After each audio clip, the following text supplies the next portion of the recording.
पंजाब लुधियाना का एक किसान शताब्दी ट्रेन का मालिक।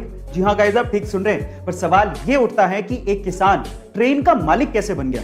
एक्चुअली हुआ कुछ यूं कि सन 2007 में रेलवे ने लुधियाना चंडीगढ़ ट्रैक के लिए एक किसान सनपूरन सिंह की जमीन का अधिग्रहण किया था और उसके लिए किसान को 1,47,00,000 रुपया रेलवे ने देना था, लेकिन रेलवे ने सिर्फ 42 लाख रुपए का ही भुगतान किया।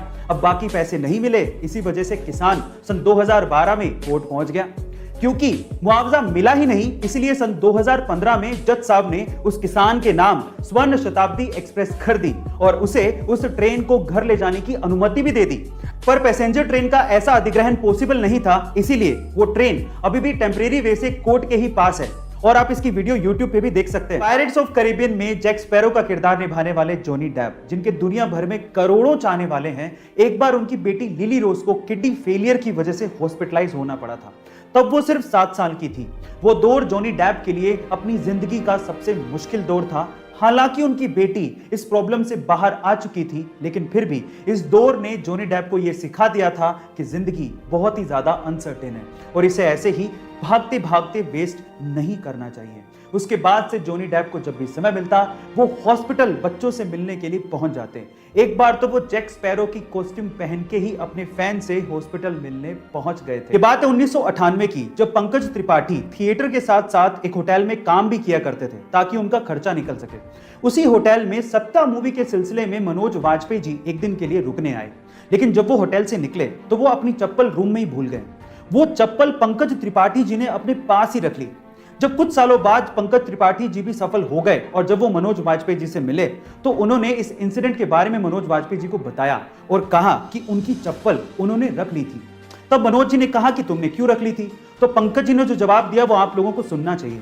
पंकज जी ने कहा कि वो मेरे लिए राम की पादुकाएं थी। इतना ज्यादा रिस्पेक्ट वो मनोज वाजपेयी जी को करते। एरिया 51, इस रहस्यमय जगह के बारे में तो आपने जरूर सुना होगा। यूएस की ये जगह एलियंस और यूएफओ जैसी मिस्टीरियस चीजों के लिए फेमस है, लेकिन क्या आपको पता है कि एरिया 51 जैसी जगह इंडिया में भी है? जी हाँ गाइस, आप ठीक सुन रहे हैं। इंडिया चाइना बॉर्डर पे एक डिस्प्यूटेड एरिया है जहां पर किसी भी आम आदमी को जाने की इजाजत नहीं है। वहां पर यूएफओ को देखे जाने की बात लगातार कही जाती रही है। इस एरिया का नाम है द कोंकाला पास, जो कि लद्दाख में है। गाइस, वहां के आसपास के लोगों का यह दावा है कि उन्होंने वहां पे यूएफओज देखी हैं। इनफैक्ट ये भी हो सकता है कि इंडियन गवर्नमेंट और चाइनीज गवर्नमेंट को इसके बारे में पता हो, लेकिन हम आम लोगों के लिए आज भी ये एक रहस्य है। आप इसे गूगल पे भी सर्च कर सकते हैं। गाइस, आज तक हमने जासूस और जासूसी की कहानियां तो बहुत सुनी है। देखिए, फिल्मों की बात अलग है, लेकिन अगर मैं आपसे सवाल पूछूं कि क्या आपने रियल लाइफ में कोई फीमेल डिटेक्टिव का नाम सुना है या फिर उसे देखा है? चलिए, आज इस वीडियो में मैं आप लोगों को इंडिया की पहली फीमेल डिटेक्टिव के बारे में बताता हूं। उनका नाम है रजनी पंडित। मुंबई की रहने वाली ये फीमेल डिटेक्टिव अभी तक 80,000 से ज्यादा केसेस को सोल्व कर चुकी हैं। उन्हें बचपन से ही स्पाई नोवेल पढ़ने का बड़ा शौक था, इसलिए वो डिटेक्टिव बनना चाहती थी, लेकिन हर बार उन्हें यह कहा जाता था कि यह जॉब महिलाओं के लिए नहीं है। लेकिन उनकी मां का उन्हें बहुत सपोर्ट था, इसी वजह से उन्होंने केसेस लेना शुरू किया, उन्हें सोल्व करना शुरू किया और देखते ही देखते 1991 में उन्होंने अपना डिटेक्टिव ऑफिस मुंबई में खोल लिया।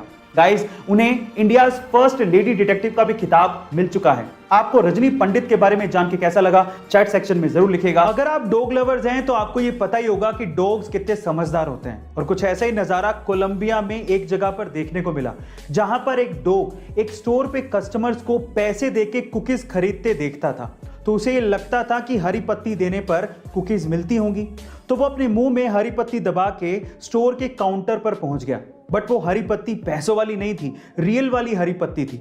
उसकी इंटेलिजेंस और प्रेजेंस ऑफ माइंड को देख के स्टोर के ओनर ने उसे पत्ती के बदले कुकीज दे दी। गाइस, क्या आपके पास भी डॉग है और वो इतना ही समझदार है? कमेंट सेक्शन में जरूर लिखिएगा और ऐसे अमेजिंग वीडियोस के लिए शेयर, सब्सक्राइब एंड लाइक। मिलते हैं अगली वीडियो में।